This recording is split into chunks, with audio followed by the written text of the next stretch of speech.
Olá, meus irmãos, que a graça e a paz do Senhor Jesus esteja com cada um de vós. Nós estamos aqui mais uma vez para juntos estudarmos mais uma lição da Escola Bíblica Dominical. Desta feita, estamos estudando a revista Conectar Mais Jovens, da editora Betel, que traz por tema Moldados pelo Caráter de Cristo. E a lição de hoje é a lição de número 7, que tem por título Integridade.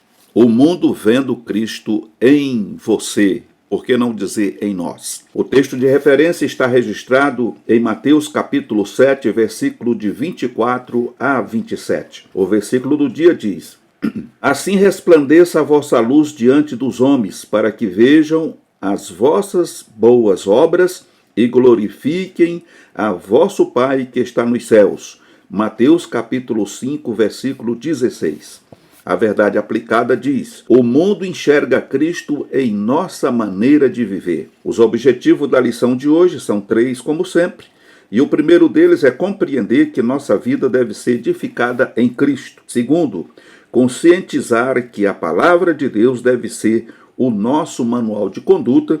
E em terceiro, entender que fomos chamados para fazer a diferença. E aqui está o segredo da vitória de cada cristão. A nossa oração hoje é para que Deus venha nos trazer luz, para que, por intermédio de Jesus, e assim possamos brilhar através de nossas atitudes a cada dia. Ok, meus amados irmãos? A introdução vem dizendo que, como discípulos de Cristo, a grande responsabilidade, veja, a grande responsabilidade de ser testemunhas vivas de Deus. Toda a nossa maneira de viver deve revelar Cristo em nossa vida. Ou seja, o mundo precisa ver Cristo em nós. Isso aqui nos traz uma reflexão, Como estamos nos portando diante da sociedade pós-moderna que vivemos. Conforme vamos ver na lição, aonde o relativismo tem tomado conta, aonde existe muitas verdades, existe muitas maneiras de se fazer as coisas. A mentira se torna verdade enquanto ela está de acordo com aquilo que se quer, e a verdade pode se tornar mentira. Enfim, há essas inversões de valores, e nós vamos estar vendo como o cristão está convivendo com isso e se sobressaindo diante desses valores que hoje o mundo tem colocado em pauta. Ok, meus amados irmãos? O ponto-chave da lição de hoje é: fomos chamados para refletir a luz de Jesus no mundo. Então, não esquecendo que nós somos luz e sal da terra. E esta é a função pela qual o Senhor espera que venhamos exercer aqui neste mundo. De sermos luz, de sermos sal, de realmente fazermos uma diferença. Eu sempre venho dito que nós não podemos estar de mãos dadas com o mundo. Então, o mundo, esse sistema de coisas que existe aqui, eles, quando vêm, nós estamos indo. Quando esse sistema de coisas, este mundo vai, nós estamos vindo. Então, a gente sempre vai e deve andar na contramão do que o mundo oferece. Porque é a única forma de que as pessoas vejam que nós somos diferentes e que há algo diferente em nós. Nós vemos aqui, por exemplo, no primeiro tópico, o primeiro ponto importante na vida do ser humano ou de um cristão, de um modo geral, é ser alicerçado em Cristo. Sem esse alicerce em Cristo, você pode ser religioso, como a maioria é. Pode ser religioso, pode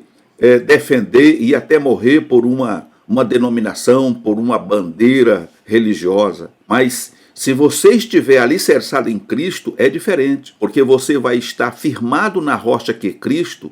Então a religiosidade ela não vai ter tanta influência, porque o mundo em si é religioso, eles pregam a religião, só que eles fazem tudo que é contrário à religião. Se o Senhor na sua palavra diz: não matarás, eles matam. Se o Senhor diz: não roubarás, eles roubam. Se diz: não se corrompam, eles se corrompem. Então eles estão andando na contramão da verdade. E nós que estamos na verdade temos que andar na contramão do sistema que aí está.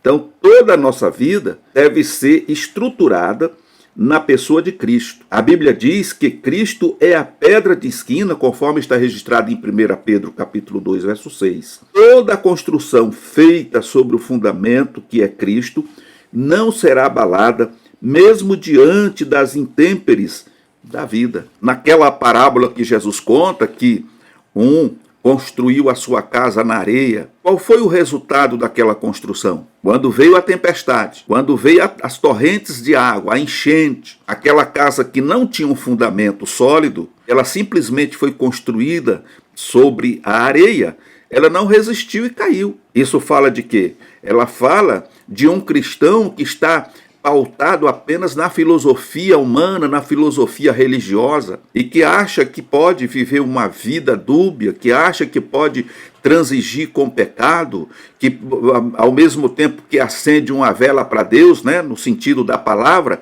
ele pode também acender uma vela para o diabo, e isso está errado, porque nem o diabo vai aceitar esse tipo de adoração mista, como o Senhor também não vai aceitar esse tipo de adoração mista. Ou você é de Deus ou você é do diabo. Ou você serve a Deus ou você serve ao mundo. Então, quando a pessoa tem uma casa construída sobre areia, ele é esse tipo de pessoa que ainda não descobriu a verdade, que ainda não foi liberto pela verdade. Conhecereis a verdade e a verdade vos libertará. E Jesus é a verdade suprema e absoluta. Então, para sermos salvos e termos a nossa casa edificada sobre essa base, sobre esse alicerce que é Cristo, nós precisamos estar libertos das coisas mundanas deste mundo. Precisamos ser libertos da escravidão do pecado, da mentira e dessa filosofia humana, humanista, né, que é pregada hoje aos quatro ventos do mundo. Ok, meus amados irmãos? Ao passo que aquele que construiu a sua casa sobre a rocha, veio o vendaval, veio o tsunami, veio enxurrada, veio tudo o que tinha de vir. Mas a casa permaneceu firme, porque a sua casa estava firmada sobre a rocha. Então isso fala de um cristão autêntico, de alguém que não é um crente de carteirinha ou um crente de carona, mas é aquele que reconheceu em Cristo o seu eterno Salvador e que entregou a sua vida 100% ao Senhor e que está disposto a sofrer todas as intempéries da vida, mas que não nega o Senhor e que não abre mão dessa verdade que é Cristo, essa verdade que liberta. Ok, meus amados irmãos? Então, nesse primeiro parágrafo aqui, nós vamos encontrar, por exemplo, que, em primeiro lugar, nós precisamos ter cuidado com a base da nossa construção. E é isso que eu já falei a princípio. Por quê? Porque toda construção é feita em cima de uma base. E dependendo da estrutura, pode-se construir vários pavimentos. Jesus exorta seus discípulos a examinar o lugar em que eles estão construindo. Se nosso alicerce for na areia, com certeza teremos prejuízos. Mas se a nossa construção estiver na rocha, mesmo diante dos fenômenos da natureza, estaremos seguros. Infelizmente, muitas pessoas têm apoiado seus projetos, ministérios e família na areia e não na rocha que é Cristo. Quando se fala de rocha, em Mateus capítulo 7, 24, 27, Jesus refere-se a ouvir a palavra de Deus e praticá-la. Portanto, a palavra de Deus deve ser o nosso alicerce. Compreendido até aqui? É através do estudo sistemático da palavra de Deus que nós somos fortalecidos, que nós somos firmados nessa rocha que é Cristo. Se você não tem um contato com a palavra de Deus, se você não se alimenta desta palavra, que ela também é pão e é água para saciar a nossa sede espiritual, você está fadado ao fracasso. Eu tenho visto nessa caminhada cristã muitas pessoas que por um tempo elas permanecem firmes na presença do Senhor. E elas são aquele tipo de pessoas que elas vivem dentro da conveniência, ou seja, quando o Senhor está abençoando e as coisas estão saindo de acordo com o que elas planejaram e projetaram para as suas vidas, enquanto Deus está com as mãos estendidas sobre elas, abençoando, elas dão glória, aleluia, cantam, e é um crente que aparentemente é um crente autêntico. Mas no momento em que vem a tempestade, no momento em que essa casa começa a balançar, eles simplesmente abandonam a casa e voltam para o mundo, voltam para o pecado. Por quê? Porque a sua fé, a sua base espiritual está alicerçada no interesse material. E é por isso que hoje está em voga aí, né, a grande teologia da prosperidade. As pessoas não estão preocupadas em sofrer, em nada. Elas não querem sofrer. Elas não querem passar por nenhum tipo de provação. Mas elas querem viver, sabe, como se estivesse numa colônia de férias, né, desfrutando de água fresca e de uma sombra muito boa. Aliás, é o que se prega, né? Venha, você vai ser isso, você vai ter aquilo, você vai prosperar nisso, o que você quiser. E ainda ensina a pegar Jesus e pendurar ele na parede, crucificar ele de novo, né? Apertar ele até ele, né? Como diz assim, ó, eu estou revoltado com o Senhor. A criatura tivesse algum tipo de poder para subjugar o Criador. Então são inversões de valores que nós vemos nesse pós-modernidade. E infelizmente muitas pessoas que se dizem cristãs estão indo atrás desses movimentos. Por quê? Porque para eles Jesus só é bom quando as coisas estão soprando ao favor deles, né? Tem dinheiro no banco, está bem empregado, não falta comida, está tudo. Mas se vier um calorzinho de deserto, um valezinho na vida deles, eles já se escandalizam e saem da presença de Deus. Nós vemos que mesmo aquele que construiu a casa sobre a rocha, ele não ficou isento de passar por tempestade, tsunami, vendaval e tudo mais que nós vemos escrito aqui. Mas, no entanto, ele estava firmado na rocha que é Cristo. A confiança dele não estava nas coisas materiais. A confiança deles estava em Deus. E ele sabia, como o salmista, que o seu socorro vinha do Senhor. Como ele disse, eleva os meus olhos para o monte, ou para os montes. De onde me virá o socorro? Imediatamente ele traz a resposta, o meu socorro vem do Senhor. Então, irmãos, quando nós estamos alicerçados na rocha, que é Cristo, nós temos preocupação com as coisas que acontecem à nossa volta? Claro que sim. Mas a nossa confiança está em Deus. Nós sabemos que Deus é poderoso para suprir todas as nossas necessidades. Até no deserto, Deus tem um escape, né? O Salmo diz que o Senhor prepara uma mesa diante de nós, na frente dos nossos inimigos. Prepara uma mesa no deserto. O Senhor não deixou faltar o pão no deserto. O povo reclamava por falta de pão. Deus manda o maná. O povo reclamou por falta de carne. Deus mandou carne. Então nós temos um Deus que supre as nossas necessidades. Mas é preciso estar firmado nessa rocha, porque senão você vai perecer, você vai sofrer. E não adianta querer culpar o Senhor por alguma coisa, por algum infortúnio que você venha a ter. Porque o que manda e o que vale é a sua crença em Deus, é crer em Deus, né? É estar firmado na rocha, como está escrito lá em Hebreus 11. Né? Nós temos que ter aquela firmeza que está descrito ali. Eu não estou vendo, mas eu creio que vai chegar. Isso é fé. E quando nós temos, né, a nossa fé fundamentada em Cristo, tudo é mais fácil, tudo se resolve, porque o Senhor tem o socorro presente na angústia para aqueles que o esperam. Espera nele. No segundo ponto aqui, nós vemos que precisamos viver em Cristo. Aí nós temos aqui o apóstolo Paulo, né, que por diversas vezes utilizou a expressão em Cristo. A verdade revelada nesta expressão é a nossa total dependência de Cristo para que vivamos neste mundo. Paulo, de acordo com Lucas, em Atos dos Apóstolos, diz: porque nele vivemos e nos movemos e existimos. Atos capítulo 17, 28. A vida do cristão se torna suave e o seu fardo leve desde que aceita Jesus como Salvador, pois somos regidos por ele e por sua palavra. O apóstolo chega a dizer que em Cristo somos mais do que vencedores, conforme registra Romanos, capítulo 8, 37. Muitas pessoas estão tendo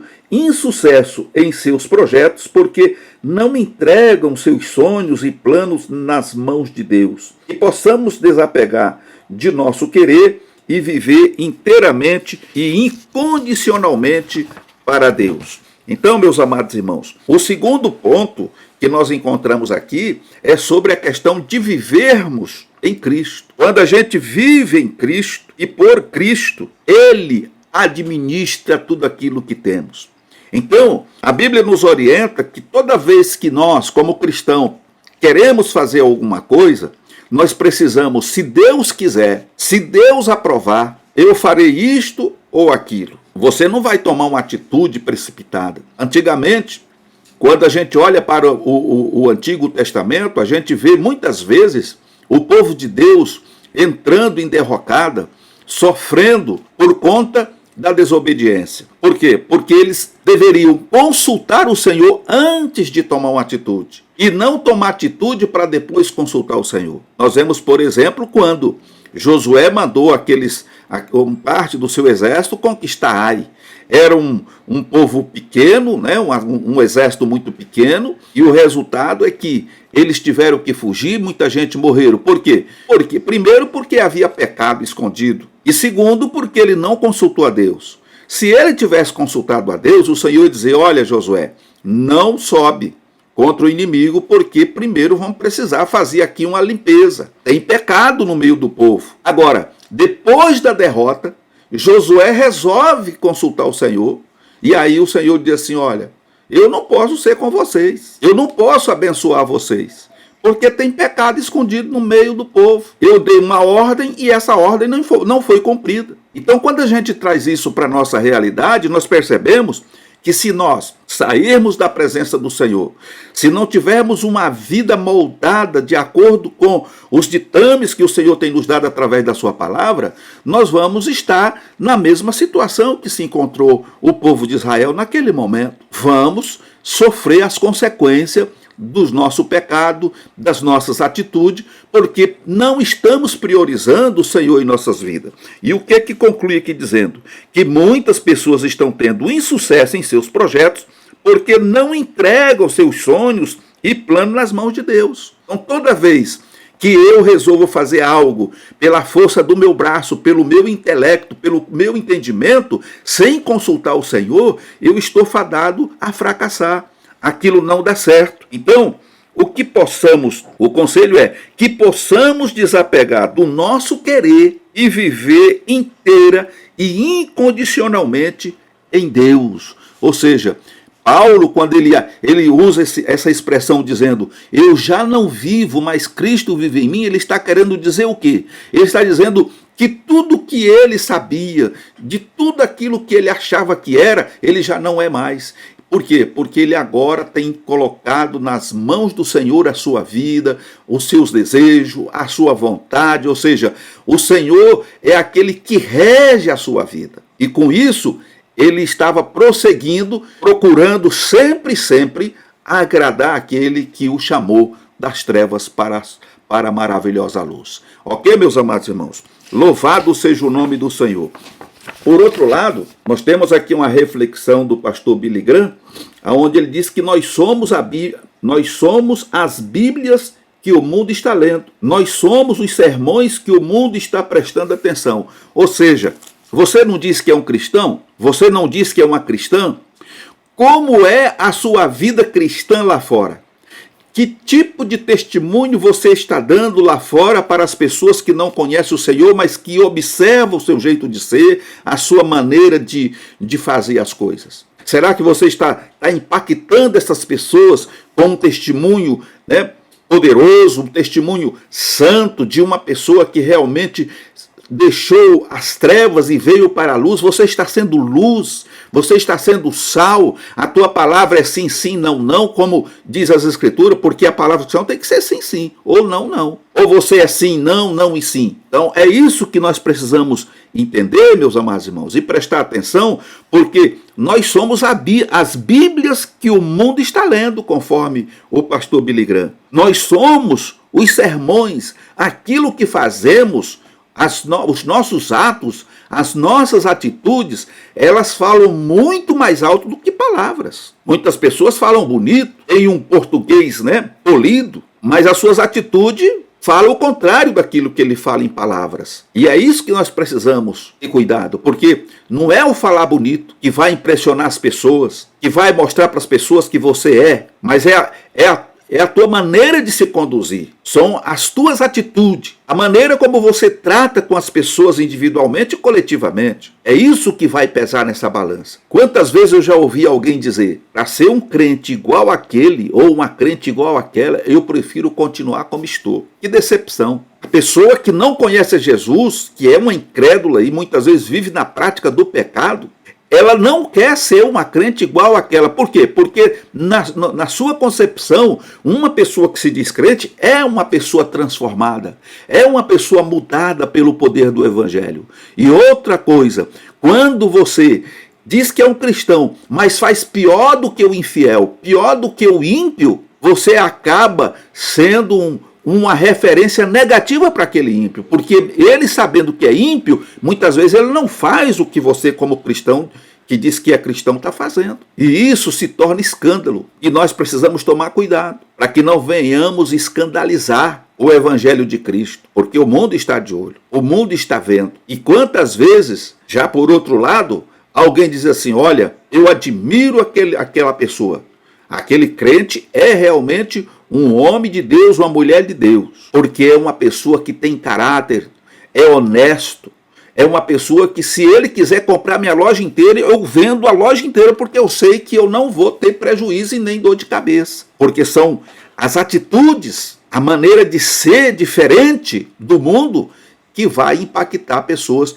E essas pessoas que vê um bom testemunho, que vê essas coisas num cristão autêntico, é muito mais capaz de convencer eles a aceitar Jesus do que se ele fosse pregar Jesus para eles lá. Porque ele vai se converter, vai acreditar no Senhor pela mudança, pela transformação. Eu quero ser uma pessoa igual a fulano. Ele passou para a lei dos crentes e realmente mudou da água para o vinho. Olha, é de admirar. Uma pessoa que eu conheci que era assim, assado, e relata tudo aquilo que ele viu no passado. Mas agora, então isso é muito bom. Essa lei dos crentes é muito boa. E quantas pessoas vieram para Jesus pelo testemunho, por observar o cristão? Lembra de Eliseu? Eliseu passava, toda vez que ele estava em viagem, ele passava na frente da casa daquela mulher lá, daquela irmã, né, do filho que Eliseu ressuscitou, e ela dizia, aí vai o homem de Deus. É diferente, até que ela convence o seu esposo a construir um cômodo, um quarto, coloca ali uma mesa, uma cama, um cantinheiro, para que toda vez que ele passasse ali, eles instassem com ele a pousar ali. Isso é importante, irmãos, é interessante. Louvado seja o nome do Senhor. No segundo tópico, nós temos que observar que cada cristão, ele é forjado pela palavra de Deus. A palavra de Deus, ela se torna para nós, como os irmãos sabem o que é forja, né? Então eu vou dar aqui um pequeno exemplo. Você pega um ferro bruto, enferrujado, e você coloca ele no fogo. E nessas forjas tem aquele fole, né, que ele vai soprando. Eu vi isso muitas vezes lá na minha região. Né? Eu usava carvão feito de coco, né? De coco babaçu. E aquilo pega um fogo, esquenta, que é uma maravilha. Eles iam soprando e aquele ferro, daí a pouco você olhava para aquele braseiro, você não sabia o que era brasa, o que era ferro, porque estava tudo igual ali. Então, o ferreiro, né, como é chamado naquela região, tirava, né, tinha uma tenaz ali, uma ferramenta, pegava aquele ferro, colocava na bigorna e começava a martelar. E ali aquele processo demorava, mas no final saía ali uma foice, saía um machado, né, uma ferramenta para o uso agrícola. Da mesma forma, quando fala de forjados pela palavra, penso nesse processo. Nós fomos forjados ou estamos sendo forjados pela palavra de Deus. É o mesmo sentido de irmos ao fogo para que venhamos amolecer as moléculas desse ferro duro, ele venha amolecer para que ele possa ser moldado da maneira como o Senhor quer, para que nós possamos, né, estar de acordo com aquilo, com a vontade do Senhor. Não sou eu que vou forjar o Senhor para que ele seja igual a mim, mas é o contrário, o Senhor me forja para que eu seja igual a ele, semelhante a ele. Louvado seja o nome do Senhor. E aqui a palavra de Deus, aliada à pessoa do Espírito Santo, é o meio pelo qual Deus opera em nosso ser, para que possamos ser moldados conforme a sua vontade. Embora estejamos no mundo corrompido, a nossa vida precisa ser influenciada pelos ditames divinos. Quanto mais nós nos amalgamarmos a palavra de Deus, nos alimentarmos desta palavra, mais parecidos com o Senhor, mais livre do pecado vamos ficar. Livre no sentido de que o Espírito Santo vai estar em nós vamos saber discernir a mão direita da esquerda. Porque muita gente, eles se deixam enganar e acabam caindo em contradição. Tem pessoas que praticamente em todos os cultos tem que ir lá para frente porque não consegue se desvencilhar das práticas mundanas. E esta pessoa só vai realmente vencer no dia que ele entregar-se a Jesus de espírito, alma e corpo e morrer para as coisas mundanas. Isso não se consegue sozinho, só se consegue através do auxílio do Espírito Santo. Ele precisa entregar a sua vida, o seu querer, os seus desejos nas mãos do Senhor e orar incessantemente: Senhor, guia os meus passos e dirige a minha vida, para que eu possa estar no centro da tua vontade. Aí você está dando total liberdade para que o Espírito Santo venha trabalhar em você e por você. E assim você vai ter forças para resistir no dia mau. No primeiro ponto aqui desse segundo tópico, nós vamos ter que viver, ou nós temos que viver a verdade em meio ao relativismo. Hoje é muito fácil as pessoas, se camuflar. E nós vivemos numa época em que a gente não sabe quem verdadeiramente é cristão, no sentido da palavra. Por quê? Porque a coisa está tão relativa que há uma camuflagem. Tem vezes que você pensa que determinada pessoa é um cristão, e não é. E outras vezes você pensa que aquela pessoa que não é cristão acaba sendo, porque está assim, está tudo misturado, todo mundo junto e misturado. Mas o que é que a palavra está dizendo aqui? Está dizendo que nós devemos viver a verdade em meio ao relativismo, independente do que alguém pensa ou do que alguém acha. A verdade é a verdade. Alguém não vai aceitar? Automaticamente que não vai. É claro que não vão aceitar. Muitas pessoas vão te ignorar, vão se afastar de você, porque você não vai estar de mão dada com aquela filosofia que eles pregam e vivem. Então você vai estar com a verdade. Então veja, vivemos numa sociedade que é denominada pelas inverdade, ela é dominada pelas inverdades e que não possui absolutos, Ou seja, cada verdade apresenta um ponto de vista diferente. Esse é o primeiro ponto. O que eu acredito não é o que a outra acredita. Ela acredita de uma outra forma. E é por isso que nós temos, inclusive no meio cristão, nós temos algumas denominações que acreditam em coisas. Eu não sei como é que consegue isso, mas eles acreditam no que está escrito na Bíblia, mas eles interpretam de uma outra forma. Não, o irmão está enganado. Isso está escrito assim, mas na verdade vai acontecer dessa ou daquela forma. Então, o importante, irmãos, é nós ficarmos com a palavra. Quanto mais nos alimentarmos da palavra e o Espírito Santo trabalhar em nós, nós vamos permanecer com a verdade, independente do que alguém acha ou deixou de achar. Veja bem, baseando-se nesta afirmação, a verdade se tornou relativa. Logo, o que é verdade para determinada pessoa não se constitui verdade para outra. Como cristãos, precisamos entender que a Bíblia é a verdade revelada de Deus para a humanidade. E ponto. É isso que eu preciso ter em mente. A Bíblia, a palavra de Deus, é a verdade. Ela é a verdade revelada de Deus para mim, para você que crê na verdade. Jesus disse que ele é o caminho, a verdade e a vida. E ninguém vem ou vai ao Pai se não for por ele. Então Jesus é a verdade, Jesus é o verbo de Deus, ele é a palavra. E quando cremos nele e temos esta convicção, isso é o que importa. Não importa o que o mundo pregue, não importa o que o mundo diga, não importa o que o mundo viva. Nós vivemos a verdade revelada em Deus. Diz ainda aqui, no ponto que nós lemos aqui, que como cristãos precisamos entender que a Bíblia é a verdade revelada de Deus para a humanidade. Paulo pontua que a igreja é a coluna e firmeza da verdade, conforme está registrado em 1 Timóteo capítulo 3, verso 15. O segredo para vencer o mundo com este sistema diabólico é nos alimentar com a verdade de Deus e pregá-la a tempo e fora de tempo. Se existiu uma época em que Paulo diz que nós deveríamos pregar a palavra em tempo e fora de tempo, eu acredito que é esta época, em que as coisas desgringolou, está tudo de ponta cabeça, as coisas virou do avesso, Então, essa é uma época que nós temos que viver a verdade, nos alimentar da verdade e pregar a verdade como nunca se pregou. Doa em quem doê-lo, porque muita gente não vai querer ouvir. Por quê? Porque se cumpre o que está escrito, que para o fim dos tempos, nós já vivemos essa época em que muitos contratariam pessoas que viessem pregar para eles aquilo que eles gostam de ouvir, aquelas palavras que massageiam o ego, que não toca o dedo na ferida da imundícia, da imoralidade, do pecado. A época de um evangelho que você vem como está e permanece como está, e ninguém vai te incomodar.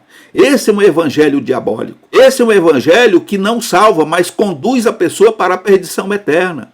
E tem muita gente trilhando esse caminho. Agora o evangelho que confronta, que põe o dedo na ferida, que mostra o pecado, mas também que mostra a solução, o antídoto, o remédio. Essas pessoas não querem ouvir porque elas sabem que se elas parar de pecar e viver só para Deus não vai ser suficiente, porque elas não conhecem a verdade de Deus. Quando as pessoas... Eu já ouvi testemunho de pessoas que viveram por muitos anos na prática do pecado, praticando tudo o que está aí no mundo. Mas um dia ela foi alcançada pelo Evangelho, ela ouviu a voz do Evangelho, o Espírito Santo convenceu ele, do pecado, da justiça e do juízo. E essa pessoa se volta para Jesus e ela agora diz: oh, se eu tivesse conhecido o Evangelho e a Jesus lá muitos anos atrás, hoje eu seria muito mais feliz. Enquanto a pessoa está com as escamas nos olhos, vivendo na ignorância, essa pessoa ela não vai dar muita credibilidade. Ela pode se tornar religioso, sim. Pode frequentar diversas denominações, mas ela só vai ser realmente convencida no dia que ela de fato abrir o seu coração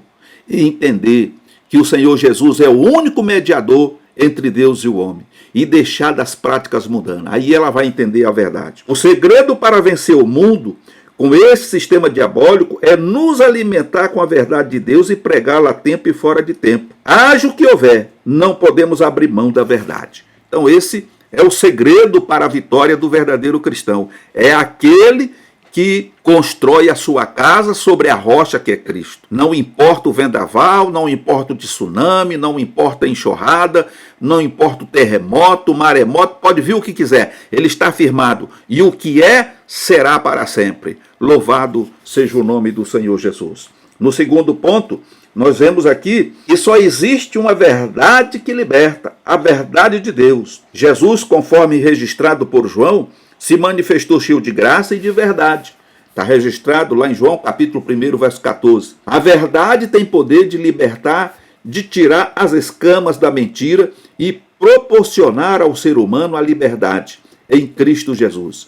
Muitas pessoas estão presas às mentiras difundidas na pós-modernidade, tais como a vida de prazer sem limites, que é chamado de hedonismo, uma sexualidade desenfreada, que é chamada de pansexualidade. Paulo disse que o Deus deste século cegou o entendimento dos incrédulos, conforme está registrado em 2 Coríntios, capítulo 4, verso 4. Somente por intermédio da verdade de Deus é que o homem pode ser liberto deste viver profano, tornando-se nova criatura em Cristo Jesus. Então, tudo o que dissemos está resumido aqui.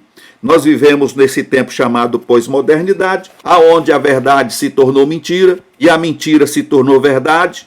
E nós vemos as pessoas, conhecemos, Até porque, irmãos, nós temos hoje, nós temos sim, e vivemos numa época em que as informações, elas acontecem, instantaneamente, ao vivo e a cores. Numa época passada, não tínhamos a tecnologia e a informação que a gente possui hoje. Então, muitas das vezes, uma mentira era pregada como verdade, e quando ela chegava ao seu conhecimento, você acatava e aceitava como sendo uma verdade absoluta, porque você não tinha acesso às informações. Mas hoje está diferente.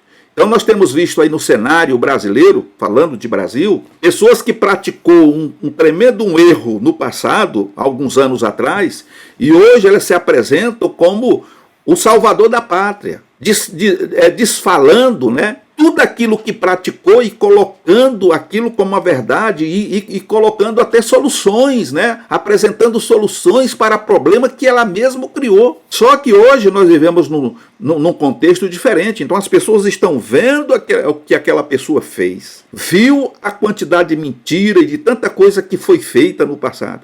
E agora essa pessoa vem desfazendo tudo aquilo que fez e trazendo solução para um problema que ela mesma criou. Então, a gente tem essa informação. E só viaja na maionese, como eu costumo dizer, quem quer. Porque ninguém mais é inocente. Você tem a informação. Você hoje tem informação no smartphone, né? no iPhone, no computador, na televisão. Então hoje está acontecendo as coisas e você está sendo, né, avisado, você está vendo. Então dá para saber quem está falando a verdade e quem não está falando a verdade. E como cristãos, nós temos que estar do lado certo da história. Nós temos que falar a verdade. Fala a verdade hoje, fala a verdade amanhã, e não prega uma mentira hoje e amanhã despregar o que você pregou ontem, né? Trazendo uma solução diferente, porque as pessoas vão ver, olha, como é que pode? Esse camarada, uma hora ele prega uma coisa, outra hora ele está pregando outra. Qual é a verdade? Então não existe mais essa de ingênua, né, de ingenuidade. As pessoas só são ingênuas se quiserem,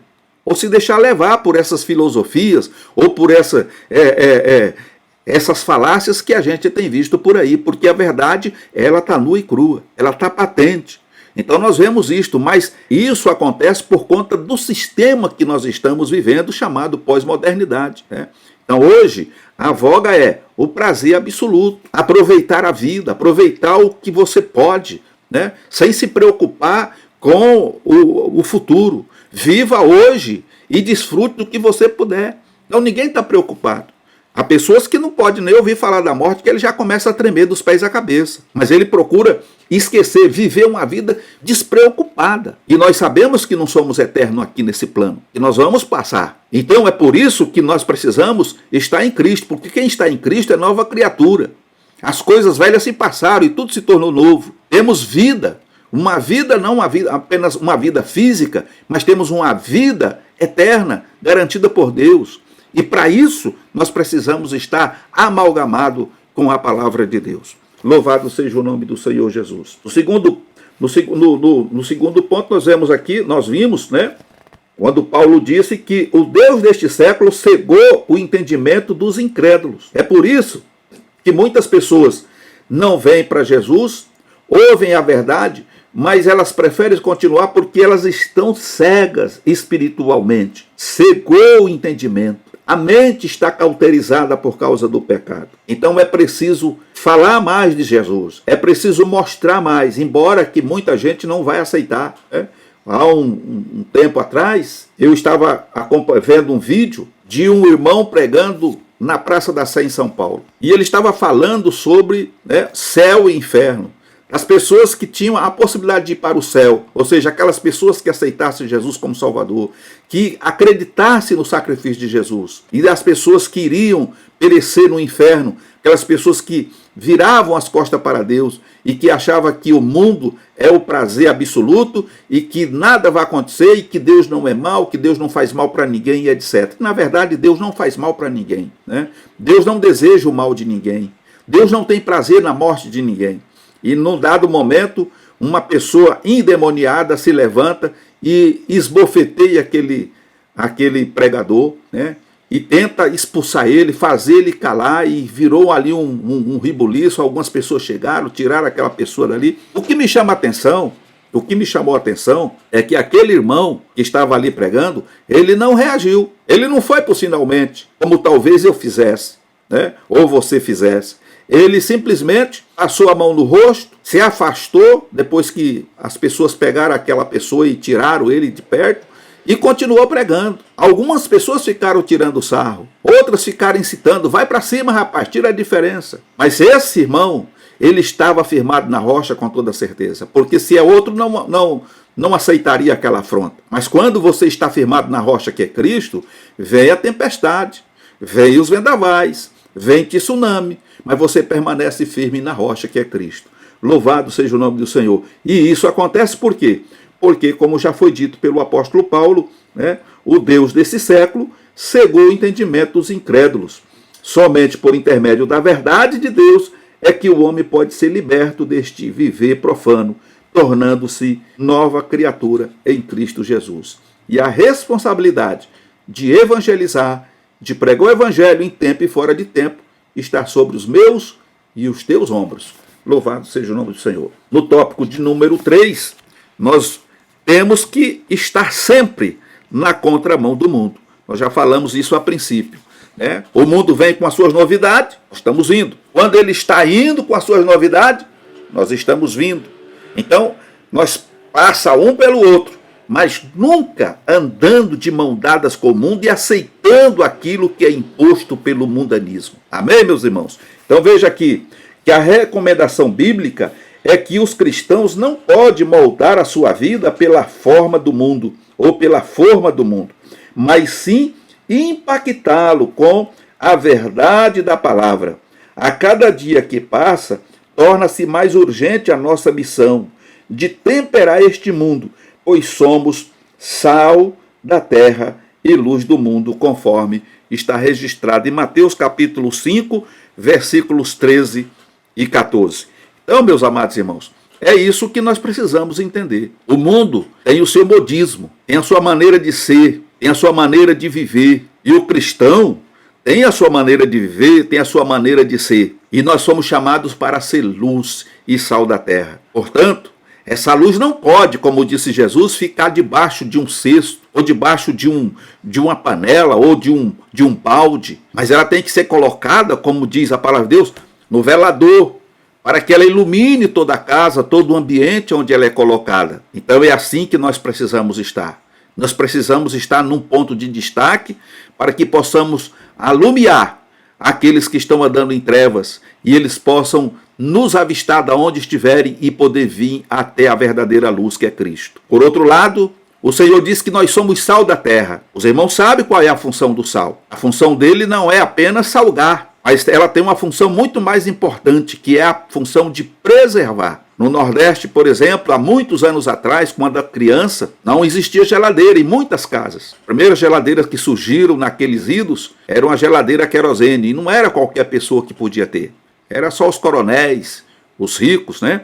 Então as pessoas de classe humilde, por que não dizer pobres, morando lá na roça, lá naquele sertão, quando eles matavam ali uma criação, eles tinham que salgar, colocava numa gamela aquela carne e colocava um sal e deixava ali de um dia para o outro no sal, depois colocava no sol para secar, porque era a única forma de você preservar aquela carne e ter ela pronta para ser consumida por muito tempo. Ou então usava, principalmente porco, quando matava porco, eu sei que eu estou falando com pessoas que conhecem essa vivência, você colocava tudo num tacho, temperava, colocava tudo num tacho e precozinhava na gordura e colocava em latas. E aí você tinha aquela carne preservada por 6 meses. Então, era a forma que se usava. Então, a função do sal, além de dar sabor, de salgar os alimentos, ela também preserva para que essa carne não venha apodrecer, para que essa carne não venha se deteriorar. Então Deus nos compara como sal da terra. A nossa função, irmãos, é adubar essa terra para que essas pessoas, a podridão do pecado, da imoralidade, da imundícia, não tome conta de tudo que está aqui. E enquanto a igreja do Senhor estiver na terra, isso vai ser preservado. Mas vai chegar um momento, como diz as Escrituras, que vai ser tirado o que preserva. E quando isso acontecer, esse mundo vai virar um tremendo carniceiro. Amém, irmãos? Uma carniça, melhor dizendo.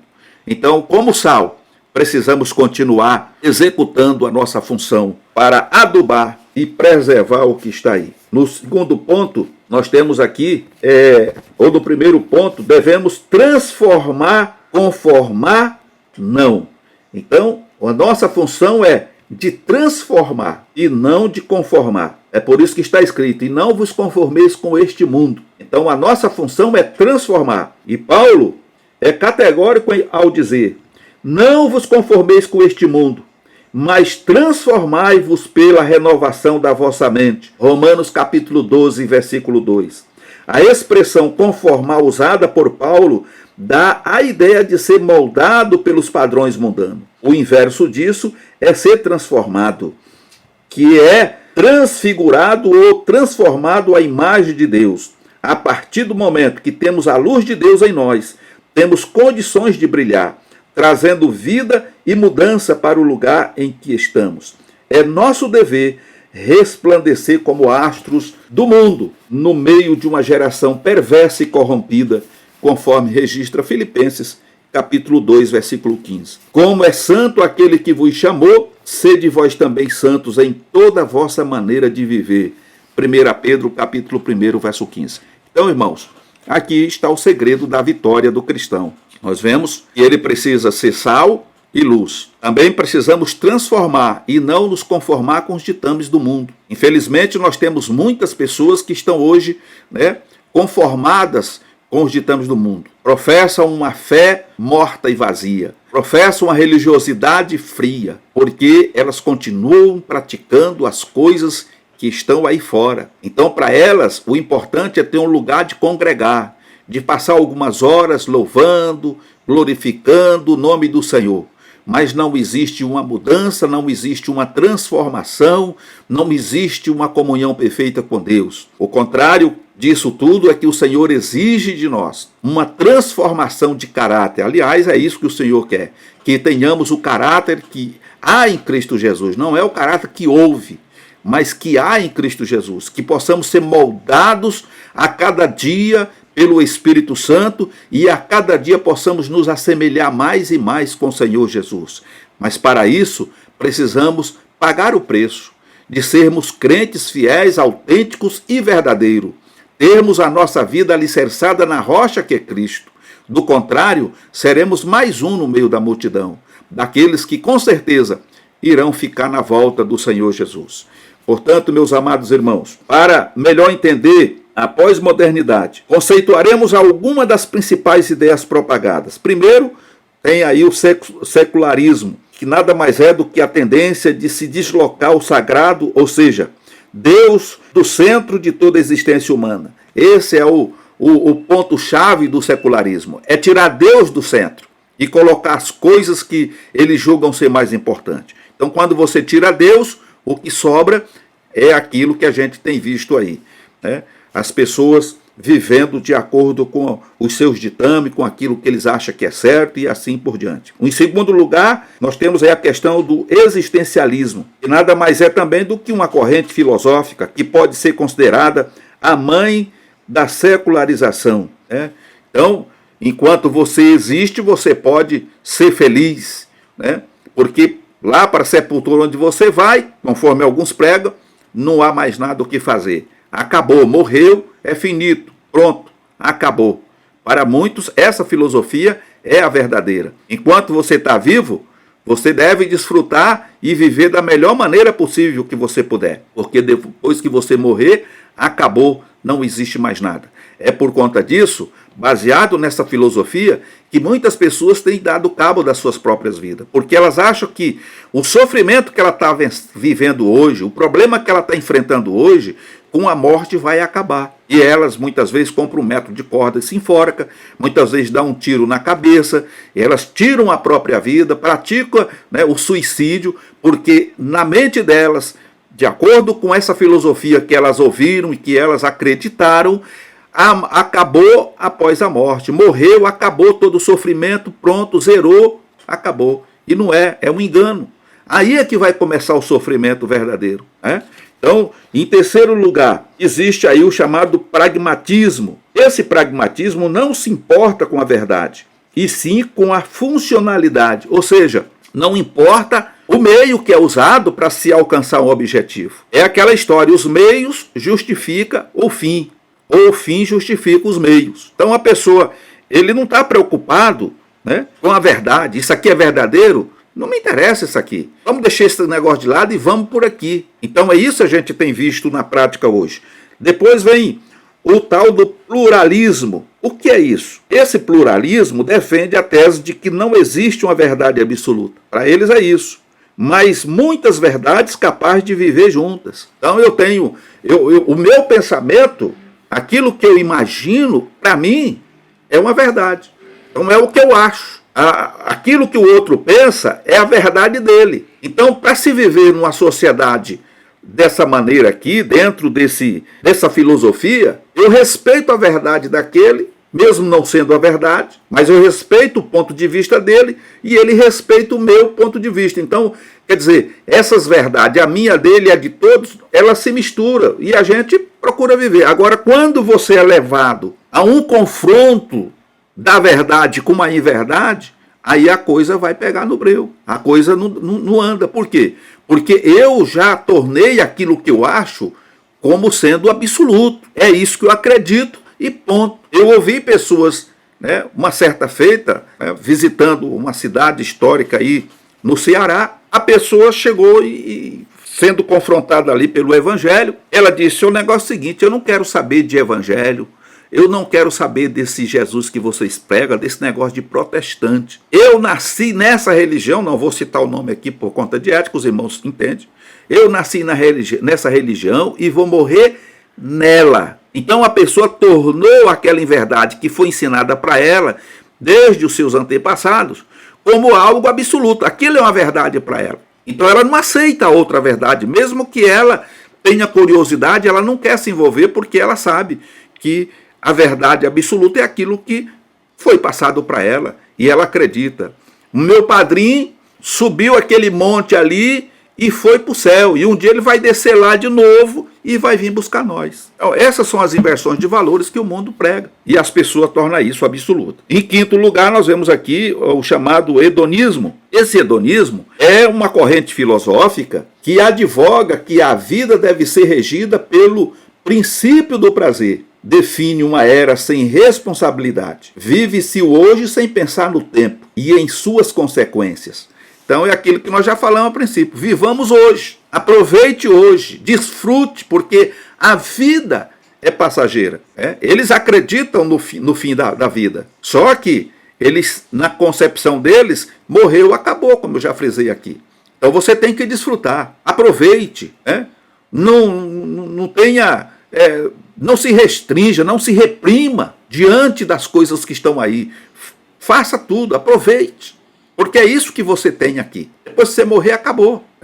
E é errado isso aqui. Em sexto e último, nós temos aqui o consumismo, que na verdade hoje faz parte do estilo de vida de uma sociedade pós-moderna. E é um prazer. Nesta linha ideológica, as pessoas se preocupam mais com o ter em detrimento do ser. E é isso que nós temos visto.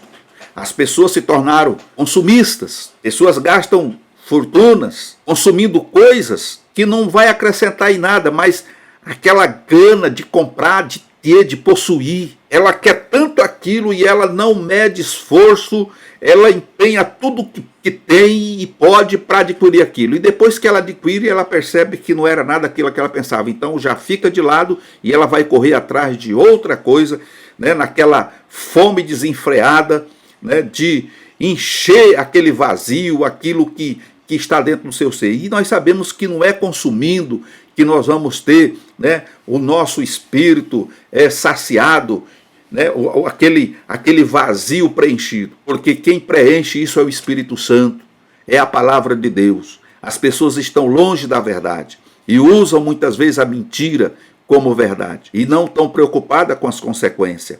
E aí diz, em alto e bom som, que Deus é amor, que Deus é bom, que Deus não vai julgar ninguém, que Deus não vai mandar ninguém para o inferno. É claro que Deus não julga ninguém, que Deus não manda ninguém para o inferno. Sou eu que vou para o inferno com meus próprios pés, com a minha maneira de viver errada. É a pessoa que não está fazendo as coisas direito é que vai sofrer as consequências. E o Senhor Jesus disse, para os seus discípulos e para as pessoas que ouviam, falou: eu não julgo ninguém, mas a palavra que eu vos tenho pregado, essa vos julgará. Então é a palavra de Deus que está sendo pregada hoje. É ela que vai julgar. É ela que vai confrontar naquele dia. Amém, meus amados irmãos? Então, concluindo, ao sermos transformados pelo caráter de Cristo, temos a firmeza de combater os valores mundanos e contraditórios à palavra de Deus. A única forma de sermos transformados e termos o caráter de Cristo é estando alicerçado na rocha que é Cristo. E aí teremos a firmeza de combater os valores mundanos e contraditórios e permanecer firmes na presença do Senhor até a sua volta. Que Deus em Cristo vos abençoe e o Senhor venha falar mais profundamente em seu coração através do Espírito Santo. E permitindo Deus, estaremos de volta numa outra oportunidade. Amém, meus irmãos? Fiquem todos na paz do Senhor.